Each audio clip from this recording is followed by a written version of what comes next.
बिस्मिल्लाहिर्रहमानिर्रहीम अस्सलाम वालेकुम। आप देख रहे हैं हलाल फूड्स यूट्यूब चैनल। आज मैं बना रही हूँ खमीरी रोटी। इसको मैं तैयार कर रही हूँ तंदूर और अवन के बगैर, यानी कढ़ाई की बैक साइड पे मैं इसको तैयार कर रही हूँ। कढ़ाई की बैक साइड पे तैयार करने का मकसद ये है कि एक वक्त में हमारी ज़्यादा रोटियाँ तैयार हो जाएंगी और रोटी सॉफ्ट रहेगी। यहाँ पर मैंने 3 कप मैदा ले लिया और मैदे को मैंने छान लिया है। इसमें हाफ़ टी स्पून मैंने नमक डाल दिया है और 2 टीस्पून इसमें मैंने शुगर डाल दी है। 1 टीस्पून इसमें मैंने ईस्ट शामिल कर दिया है और 3 चम्मच जो हैं ये इसमें मैंने ड्राई मिल्क पाउडर डाल दिया है। टोटल मैंने 4 चम्मच तेल लिया है, जिसमें 2 चम्मच मैं पहले शामिल कर रही हूँ और 2 मैं बाद में शामिल करूँगी। ये देखिए 2 चम्मच मैंने बचा लिया है। और ये है गार्लिक पेस्ट, ये तकरीबन 1 टीस्पून के बराबर है, ये मैंने डाल दिया है। और थोड़े से धनिया के पत्ते काट कर मैंने लिए हैं, ये इसमें ऐड कर दिए हैं। अब इन सारी चीज़ों को अच्छी तरह से ऐसे मिक्स कर लेना है ताकि सारी चीज़ें अच्छी तरह से मैदे में मिक्स हो जाए। ये 1 कप मैंने नीम गर्म पानी लिया है और ये थोड़ा थोड़ा डाल के ऐसे हमने इसकी डो बनानी है। ये देखिए थोड़ा थोड़ा करके मैं पानी शामिल कर रही हूँ और फिर हम इसको ऐसे गूंद लेंगे। जब डो हाफ डन हो गई है तो फिर इसमें मैं बाकी 2 चम्मच ऑयल भी शामिल कर दूँगी। जो पहले मैंने ऑयल डाला है उससे जो हमारी ये रोटी है ये क्रिस्पी बनेगी, और जो बाद में 2 चम्मच मैंने डाला है इससे हमारी रोटी सॉफ्ट बनेगी।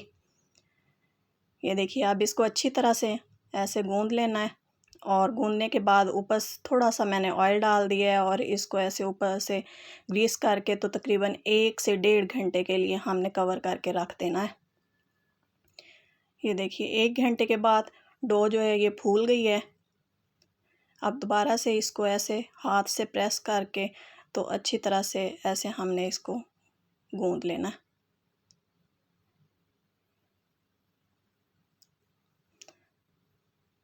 अब जिस साइज़ की हमने रोटी बनानी है उतनी ये डो मैंने अपने हाथ पर रखी है और ऐसे इसको हम पेड़े की शक्ल दे लेंगे। ये देखिए पेड़ा मैंने बना लिया है।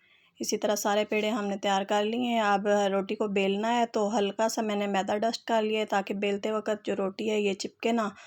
तो इसको ऐसे अब मैंने बेल लिया है। बेलने के बाद ये कढ़ाई मैंने गरम कर लिया। आप देख रहे हैं कि कढ़ाई को मैंने उल्टा करके रखा है और कढ़ाई को अच्छी तरह से गरम करना है। अगर कढ़ाई हल्की सी भी ठंडी हुई तो जो रोटी है ये साथ चिपक जाएगी। ये देखिए ये मैंने 2 रोटियां डाल दी हैं और अब ये देखिए जब ये ऊपर से थोड़ा सा फूलना शुरू हो जाएगी तो इसका मतलब है कि नीचे से रोटी पक गई है। अब हम कढ़ाई को उठाएंगे बड़ी एहतियात से और ऐसे रोटी को हम सेंक लेंगे। ऐसे कढ़ाई को घुमा कर तो हमने पूरी रोटी को ऐसे सेंक लेना है। ये देखिए आसानी से ये उतर आएगी और कढ़ाई के साथ बिल्कुल भी नहीं चिपकी है। बस इसी तरह हमने सारी रोटियां जो हैं ये तैयार कर लेनी है। ये देखिए तंदूर के बगैर हमारी बिल्कुल ये तंदूर जैसी रोटियां तैयार हुई हैं। तो आपने भी ये खमीरी रोटी इसी तरह बनानी है। अगर आपको रेसिपी अच्छी लगे तो वीडियो को लाइक और शेयर करें और चैनल को सब्सक्राइब नहीं किया हुआ तो चैनल को सब्सक्राइब करें और कमेंट करें। मिलते हैं नेक्स्ट वीडियो में, जब तक के लिए अल्लाह हाफिज़।